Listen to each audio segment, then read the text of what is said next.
Sobre o princípio da continuidade, o que nós temos para falar aqui?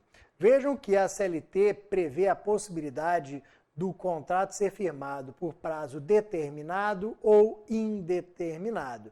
Isso consta lá nos artigos 442, 443 da CLT. Eu posso contratar o empregado por prazo indeterminado ou por prazo determinado. Qual é a regra, galera? No direito do trabalho, contrato indeterminado, por prazo indeterminado.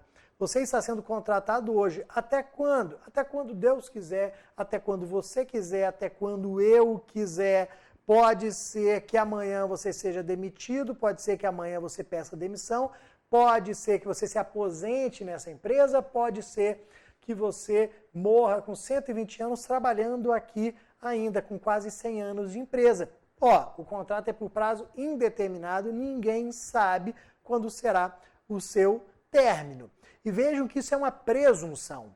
Quando eu estou na dúvida se o contrato foi firmado por prazo determinado ou indeterminado, eu vou presumir que ele foi firmado por prazo indeterminado. É uma presunção porque o contrato indeterminado, por prazo indeterminado, é melhor para o empregado. Então, sobre essa presunção, nós temos a importante súmula 212 do TST. Apesar de não ter uma das melhores redações, ter uma redação meio confusa, nós temos aqui a ideia, a presunção, inclusive é isso que ela diz, nós temos aqui a presunção de que o vínculo ele foi firmado de maneira contínua. Nós temos a presunção aqui de que o vínculo ele foi firmado por prazo indeterminado. O vínculo ele é contínuo. Na dúvida, nós vamos presumir essa continuidade. Claro, galera, que pode o empregador provar o contrário. Não, pode o empregador demonstrar que foi um contrato por prazo determinado sim, que era um contrato por 6 meses, que você sabia disso, que essa que foi a pactuação. Mas o ônus da prova é de quem? Do empregador. Eu presumo que o empregado foi contratado por prazo indeterminado. Cabe ao empregador, é o ônus da prova dele, desconstituir essa presunção e convencer o juiz do contrário. Putz, não, realmente, o Bruno foi contratado por prazo determinado 6 meses e ele sabia disso. O ônus da prova é do empregador, porque eu vou presumir a situação melhor para o meu empregado, ok? Essa daqui é a ideia aqui da súmula 212 do TST. Como eu falei para vocês, o 443 da CLT traz aqui a possibilidade de ser firmado contrato por prazo determinado e indeterminado. Só que ele já diz quais são as hipóteses excepcionais, em que o contrato pode ser firmado por prazo determinado. Ele já diz. E nós temos algumas situações típicas aqui. Eu moro em Vitória, Espírito Santo, a cidade vizinha, que inclusive eu nasci e morei até os 30 anos, é Vila Velha. Vila Velha é onde eu tenho ali a fábrica da Chocolate Garoto.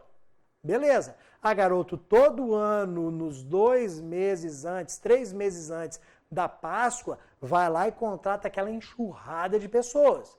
Contrata centenas, milhares de trabalhadores que vão trabalhar, vão desenvolver as suas atividades durante ali 2, 3 meses, apenas para Páscoa.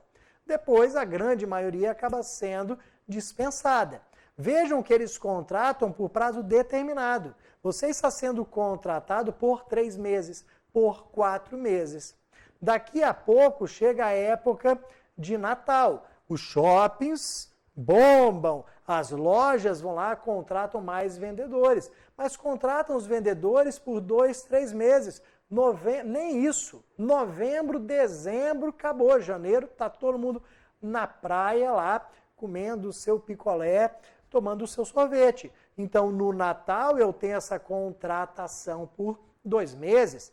E chegou o verão, falei do picolé, falei do sorvete, é óbvio que nesse momento do ano as vendas aumentam. Tenho que contratar novos empregados. O que eu faço? Prazo determinado.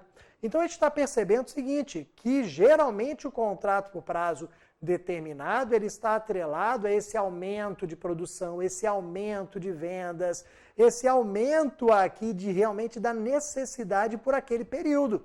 Depois que a Páscoa acaba, a produção da Garoto vem para o normal. Depois que o verão passa, a produção da fábrica de picolés volta ao normal e eu não preciso mais de tantos empregados. Então a gente está sempre atrelando o contrato por prazo determinado a essas situações. Mas também existe um importante contrato por prazo determinado, que é o contrato de experiência. O contrato de experiência no dia a dia talvez seja o mais importante e mais comum deles. Contrato de experiência por até 90 dias. Eu não te conheço. Porra, se eu não te conheço, nunca te vi, vou te contratar por prazo indeterminado logo? Claro que não. Eu quero te testar. Quero ver se você é, na prática, tudo aquilo que você é no currículo. Porque às vezes é um currículo maravilhoso, o camarada não sabe trabalhar, não se adequa, não sabe trabalhar em equipe, não consegue trabalhar numa sala com muitas pessoas, porque precisa de concentração total e blá, blá, blá, cheio de 9 horas. Vou contratar por prazo determinado, contrato de experiência, até 90 dias. Então são essas aqui, em síntese, as situações que nós encontramos aqui para prazo determinado. Então, olha o que acontece. Quando eu vou contratar por prazo determinado, eu tenho que observar se aquela hipótese ela está descrita na lei. Eu tenho que verificar o prazo máximo dele. Eu tenho que verificar a possibilidade ou não de prorrogação do contrato por prazo determinado. Ou seja, uma série de requisitos e hipóteses para que a minha contratação seja válida. Como o contrato por prazo determinado é excepcional, eu tenho que seguir todos os requisitos, hipóteses para ele ser considerado válido. Se eu não sigo todos os requisitos, todas as hipóteses legais, o meu contrato por prazo determinado não será válido. E eu terei por consequência qual? O contrato será considerado por prazo indeterminado. Se eu contrato fora das situações legais, o meu contrato por prazo determinado passa a vigorar como se fosse por prazo indeterminado. Essa daqui, ó, é uma consequência típica da pactuação fora dos requisitos e hipóteses legais. Eu vou considerar o contrato como de prazo indeterminado, já que se trata de uma situação benéfica ao empregado. E para fechar, galera, ó, já que nós estamos falando aqui de dicas mais diretas, para fechar, ó, contrato de experiência, prazo máximo. Aqui eu gosto sempre de chamar a atenção pelo seguinte, a lei diz que o prazo máximo do contrato de experiência é de 90 dias. Aí vem alguém e fala, 3 meses. Não falei 3 meses, eu falei 90 dias. Aí vem, idiota, mesma coisa, 3 meses, 90 dias. Não são a mesma coisa. 90 dias é uma coisa, 3 meses, outra coisa totalmente diferente.